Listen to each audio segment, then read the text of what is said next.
So I think I'm live again. It's a good thing I checked that video on Facebook because I realized that it cut out. So I'm going to do the next part. I'm using my webcam now instead of a live streaming, so it should run a lot more than 5 minutes. So I was talking about the first page and the weekly chats and a response at the end of each video and some of the cultural teachings that have been included. On page 2, there's a chart. And so if the Indigenous way of knowing has not been through writing, what is it? So this gives you an overview of sort of sources of knowledge that have been available all the time to Indigenous people. The animal symbol for this course is the butterfly. And this is a really fitting symbol, I think, because listen to what I found about butterfly. Probably no animal or insect has come to represent the process of transformation and shape-shifting more than that of the butterfly. To Native Americans, the butterfly is a symbol of change, joy, and color. In the Hopi tradition, unmarried girls wore their hair in the shape of butterfly wings. Butterfly medicine reminds us to make changes when the opportunities present themselves. Right now, we're living in a time of great change. It's like we're in this little COVID cocoon, like a butterfly.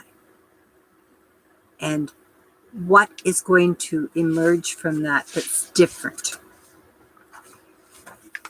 Page 4, this is the same format that I've come to use. I've got learning outcomes, what you're going to do to achieve the learning outcome, like how you're going to get the information, that sort of thing, what activities, and the assignment that goes with that learning outcome. So, for example, to understand the history of community, we'll be looking at videos, doing responses to videos, completing readings, interviewing an elder. And the assignment is the report on an interview with an elder. So I'm trying to model for you, starting with the end, with the goal, the learning outcome, and then backtracking. Okay, what activities would help with that, and what is the end result? What is there going to be to assess? So the assignment. There's another thing. I'm not going to go through all the assignments. I'll just give you the titles. So an interview with an elder, a timeline of your community's historic events, a reflection on COVID-19 as a historical event. We'll be talking in that week 3 about what are the tools for historical inquiry. So you'll be applying those tools. The last one is a letter that I'm going to ask you to write. A letter to the next 7 generations.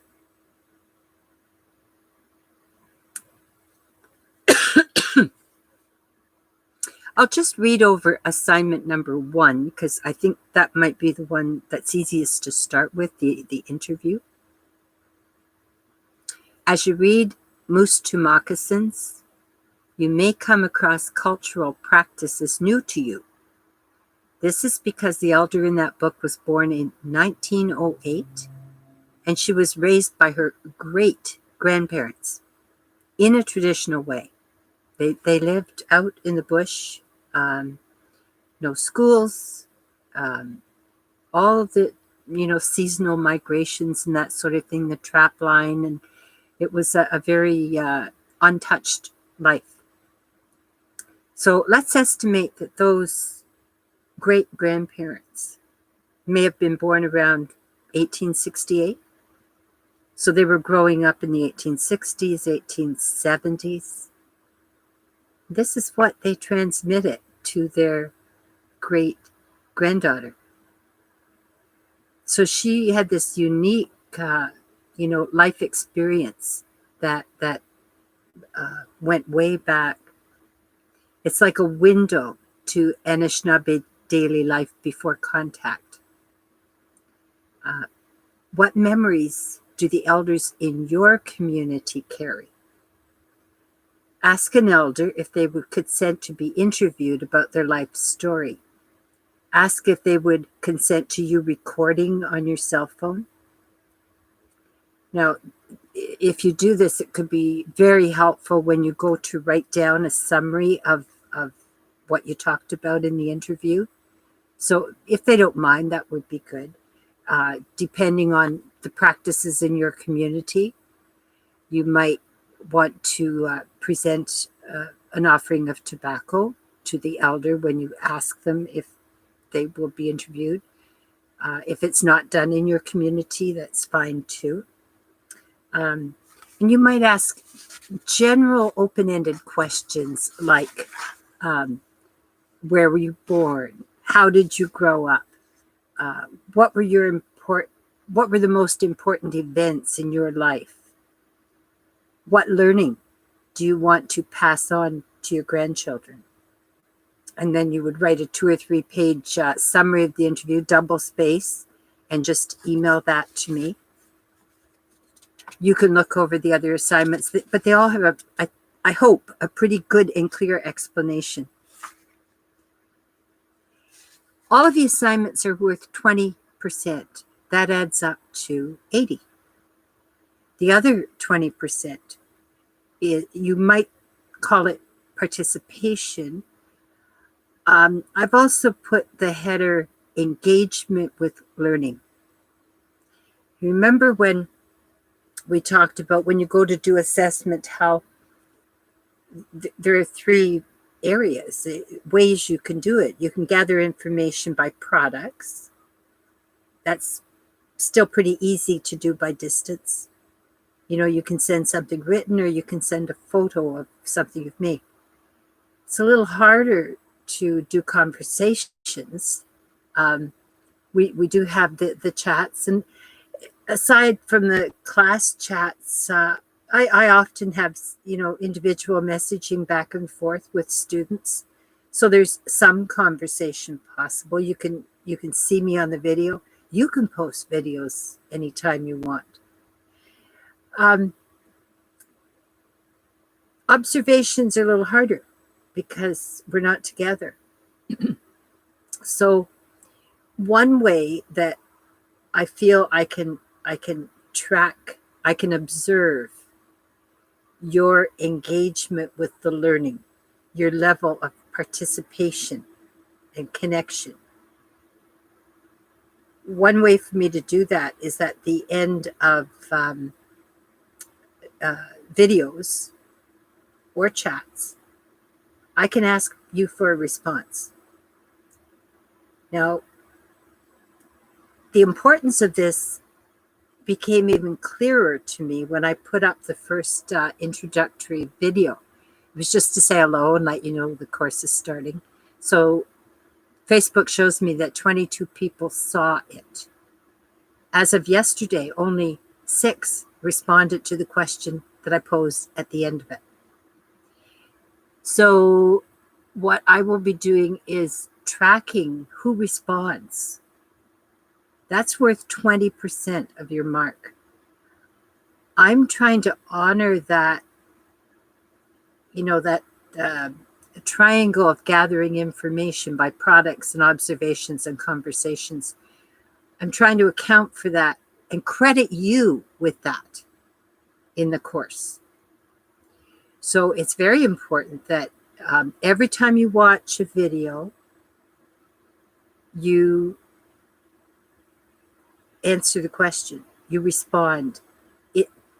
See, that feeling of being disconnected is not just on the student side, it's on the instructor side. So we need to I need to know that you're there. You need to know that I'm there. So I asked a question in that first video. I'm going to count that one too. There'll be at least one video a week now. Probably more is what I'm thinking. So don't forget to do that. I don't know why people didn't answer it. Was it they didn't listen to the end, or they weren't really focused? I don't know, but I'm going to ask you to do that. So that's worth 20%.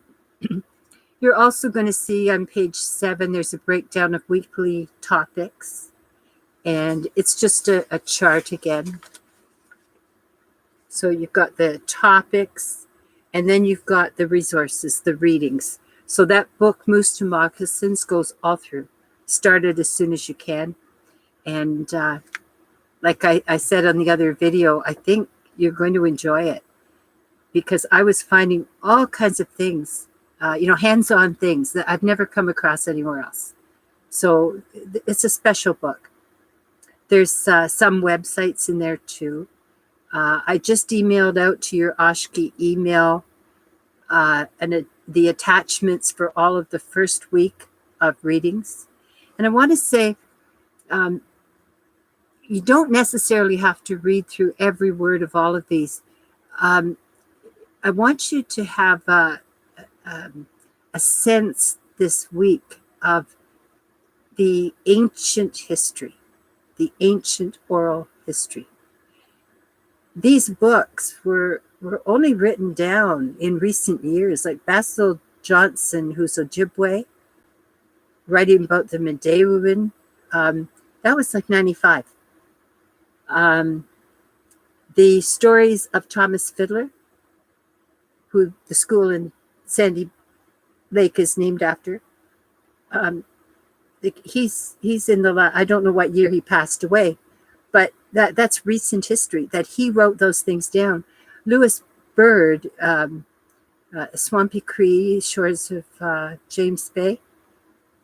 He heard all these stories as a child, and he became a storyteller himself. And these were only written down, again, within the last 25 years or so. So this is the closest we can come to the oral history. And thank goodness these people found it in their hearts to see a need to preserve these teachings beyond their own lifetime. That was a gift to the next 7 generations.